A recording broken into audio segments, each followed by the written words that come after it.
আর্যগ্রাম বলে পরিচিত এইসব গ্রামের আদিবাসীদের মধ্যে এই ধারণা প্রচলিত রয়েছে যে সেখানে নাকি এখনো ভারতে যুদ্ধ করতে আসা গ্রিকদের বংশধরেরা বাস করেন।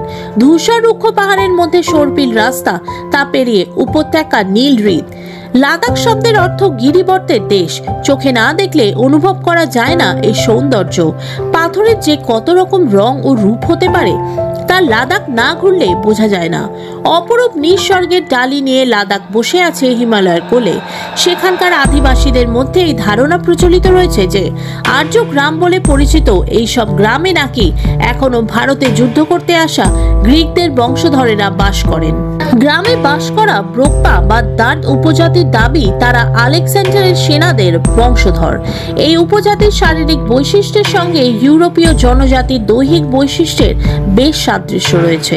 নিজেদের স্বতন্ত্র বৈশিষ্ট্য সযত্নে বাঁচিয়ে রেখেছেন ব্রোকপারা।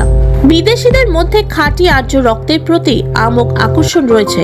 বিশেষ করে জার্মানি তরুণীরা চান তাদের পরবর্তী প্রজন্ম নীল চোখ, সোনালী চুল ও আর্যদের মতো দেহের গঠন নিয়ে জন্মাক।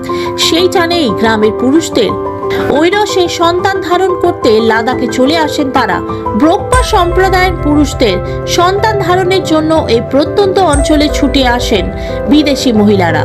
সেই গ্রামে থেকে ব্রোকপা পুরুষদের সঙ্গে সঙ্গমে লিপ্ত হন তারা। উদ্দেশ্য তাদের ভবিষ্যৎ সন্তানেরা যেন আর্যদের মতোই চেহারা এবং গায়ের রং নিয়ে পৃথিবীর আলো দেখতে পায়। প্রায় ৫,০০০ মানুষ বাস করেন লাদাখের এই কোটি প্রত্যন্ত গ্রামে। লাদাখের অন্যান্য মানুষদের থেকে গঠনও সম্পূর্ণ আলাদা ব্রোকপাদের। তাদের দেখতে মঙ্গল বা তিব্বতীদের মতো নন। তারা লম্বা, ফর্সা, লম্বা চুল, উন্নত চোয়াল এবং চোখের হালকা রং।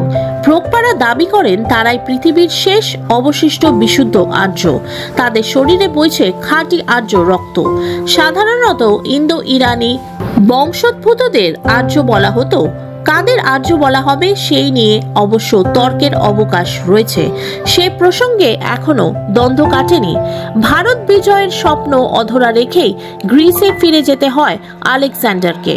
কারণ দীর্ঘ অভিযানে তিনি নিজেও তার সেনাবাহিনী ক্লান্ত হয়ে পড়েছিল। তবে ফিরে যাবার আগে তিনি কয়েকজন সেনাপতি সহ সৈন্য রেখে যান ভারতে। সেই বংশধরেরা নাকি ছড়িয়ে ছিটিয়ে রয়ে গিয়েছেন লাদাখ সহ পাকিস্তানের কয়েকটি গ্রামে।